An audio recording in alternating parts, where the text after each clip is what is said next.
അമ്മ ഒരുപാട് സന്തോഷത്തിലാണ്. വെങ്കല മെഡലാണ് എങ്കിൽ പോലും വളരെ സന്തോഷം. അതെ, നമുക്ക് വെങ്കലം, സ്വർണം, വെള്ളി അങ്ങനെയൊന്നുമില്ല, ഒരു മെഡൽ കിട്ടി, നമ്മുടെ ഇന്ത്യക്ക് വേണ്ടിയിട്ട് ഒരു മെഡൽ കിട്ടി. അത് തന്നെ ഭയങ്കര ഒരു സന്തോഷമാണ്, ഭയങ്കര സന്തോഷമാണ്. എനിക്ക് ആദ്യം അവർ ഒരു ഗോൾ അടിച്ചപ്പോൾ തന്നെ എനിക്ക് ഭയങ്കര വിഷമമായി പോയി. ഞാൻ അത് കാരണം പുറത്തേക്ക് ഇറങ്ങിയെന്ന് ഞാൻ പ്രാർത്ഥിക്കുകയായിരുന്നു. എനിക്ക് സങ്കടം സഹിക്കാൻ പറ്റില്ല, ഇവിടെ ഇരുന്ന് ഞാൻ കരയുമെന്നറിയാം. അതുകൊണ്ട് ഞാൻ പുറത്തിറങ്ങി നിന്നിട്ടാണ് ഞാൻ പ്രാർത്ഥിച്ചത്. അച്ഛാ, വലിയ സന്തോഷത്തിലാണ്. ഞങ്ങൾ ഡോക്ടറാണ്.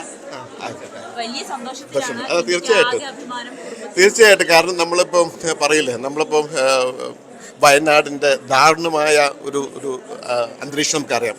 എല്ലാ മലയാളികളും ഒത്തിരി ദുഃഖത്തിലാണ്, ഒത്തിരി വിഷമത്തിലാണ്.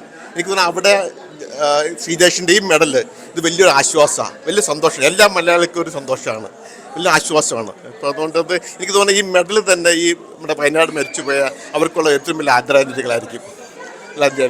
ഈ ഡിഡ് വെൽ ശേഷം എന്താ ചെയ്തു.